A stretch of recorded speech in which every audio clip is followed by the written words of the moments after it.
भारत के एक छोटे से गांव में रामू नाम का एक गरीब किसान रहता था। उसका जीवन कठिनाइयों और संघर्षों से भरा हुआ था।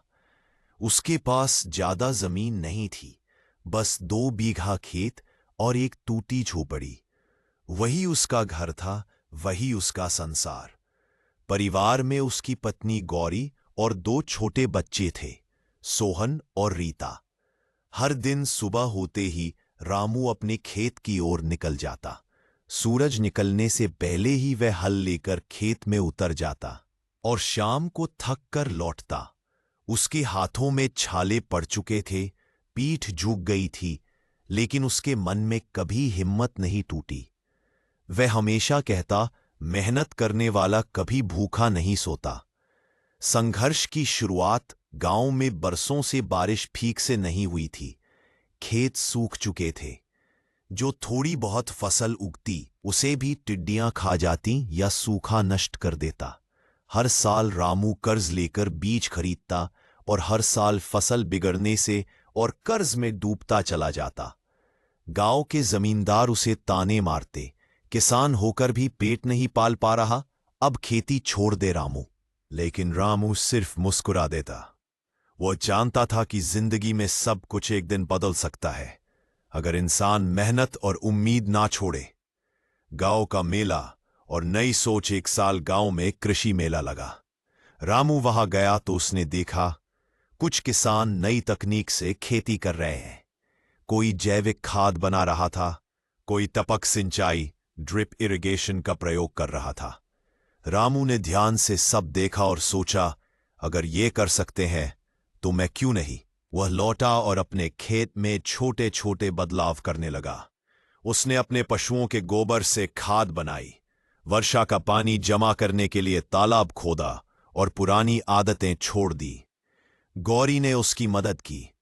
वह घर के बचे खाने से खाद के लिए कूड़ा इकट्ठा करती।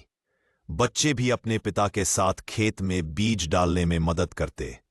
धीरे धीरे खेत की मिट्टी फिर से उपजाऊ होने लगी। पहली सफलता की खुशबू। मुश्किलें चाहे जितनी बड़ी हों, उम्मीद कभी नहीं छोड़नी चाहिए। खेती केवल पेशा नहीं, बल्कि प्रकृति के साथ हमारा रिश्ता है। जो धरती को सच्चे दिल से देता है, धरती उसे दुगना लौटाती है। आज भी जब बारिश की पहली बूंदें गिरती है तो रामू अपनी झोपड़ी के बाहर बैठा मुस्कुराता है। उसकी आंखों में चमक होती है, क्योंकि वह जानता है सफलता की फसल हमेशा उसी के खेत में उगती है जो मेहनत की मिट्टी से अपने सपने सींचता है। उस साल जब बारिश आई तो रामू की आंखों में चमक लौट आई। उसके खेत में गेहूं की फसल लहलहा उठी। सुनहरी बालियां हवा में झूम रही थीं। यह दृश्य देखकर रामू की आंखों से खुशी के आंसू झरने लगे। गांव वाले भी चकित थे। जिसने सालों तक कर्ज में डूबा देखा था, अब वही किसान सबसे सुंदर फसल उगा रहा था। रामू ने फसल बेचकर कर्ज चुकाया। उसने अपने बच्चों के लिए स्कूल की फीस भरी, पत्नी के लिए नई साड़ी खरीदी और घर की टूटी छत मरम्मत करवाई।